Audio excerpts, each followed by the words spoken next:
ana ñi bëgg Muhammadu Rasulullah rakazaatu lay sama géer a gën ci géer ñi te mooy yoon càlla Muhammad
Micro Allah la ilaha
kilifa yi ñu ngi toog dañ leen nuyu ak ñoom ci bisu gàmmu gi gannaaw bi ñu la siyaare ci bis bu sell bi ñu lay nuyu bu baax a baax. waaleykum salaam wa rahmatullah guddi gi guddig Seydina Muhammad la sallallahu alayhi wa sallam waaye dënd yi nga dégg dëndi maam Cheikh Ibrahima Fall la fo taxu koo jóg àddina taxu koo jóg puukare taxu koo jóg dënd yooyu ngay dégg turu yàlla lañ ciy tudd sëñ Omar Diagne Kadd moom maam Cheikh Ibra moo ko sos bàyyil ko fi njabootam njaboot gi ñu ngi tudd dëkk bi ñu jóge mi ngi tudd Kadd Diagne sëñ Moussa Diagne mooy xalifaam ñi ñëpp ay doomam lañ kon bu guddi gàmm gi ñëwee ñuy màggal Seydina Mohamed maam Cheikh Ibrahima Fall ak waa këram kenn du ko ci jiitu moo tax mu andi dënd yi ànd ak tout tànk yi di ci tudd yàlla wasalaamaaleykum wa rahmatullah. waaw kilifa gi ci sama laaj bi ci topp mooy jamono ñu weesu ndax ñi xamul comme ni nga ko waxee léegi du ay fo lu Cheikh Ibra taxawal te Cheikh Ibra kenn xamee ko ciy fo. te ñenn ñi dañoo gisoon image bi ci màggal gi am ñu ko jël bëgg koo dëkkal feneen yéen ñi nga xam ne yéenay kilifa yi tey la ngeen ñu mën a leeral bu baax ci tëgg mi. maanaam ndëndum maam Cheikh Ibrahima Fall mi nga xam ne moo sos yoonu Baye Fall galeen bi jëf jël la daan wax lu waay jëf yaa ko moom jëf jël jëf jël lu waay jëf yaa ko moom ci la sose nag ay seexam dënd yi mu joxoon ci ndigal Seydina Omar Diagne biñ ciy bàkk di liggéeyal maam Cheikh Ibra mu dem bàyyi ko ak njabootam ba fi mu ne ñu ngi ciy liggéeyal maam Cheikh Ibra dënd yi ku defe ne folo yaa ngi nax sa bopp ndax sëñ Cheikh Jëmb toujours gàmm gi danaan bala maa dem na ma nañ ma andil dënd yi fa la ñuy njëkke fa la ñuy mujje fecc mi sax boo ko xoolee da nga xam ne du feccum àddina jigéen du ci dugg di génne awraam doo gis benn jigéen bu ci dugg ay góor yàlla rek ciy dugg dënd yi ak fecc mi maam Cheikh Ibra rek moo ko mën a am ci àddina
إلا الله لا إله إلا الله لا إله إلا الله لا إله إلا الله لا إله إلا الله لا إله إلا الله لا إله إلا الله لا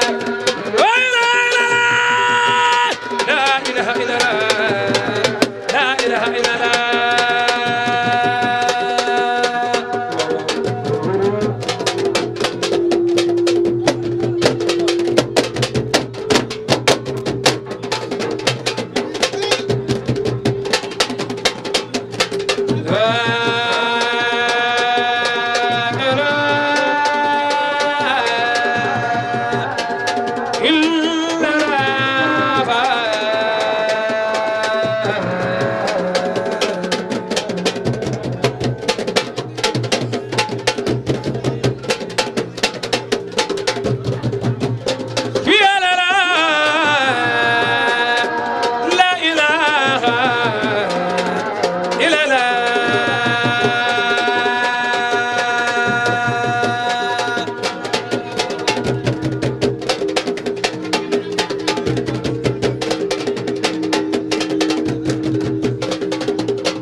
Demba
yaa ma gën a xam. man xaw ma ci kaw lañ jugee man dama jéggi saay rek gis leen ba pare foo tourné Dakar Instant ngay gis.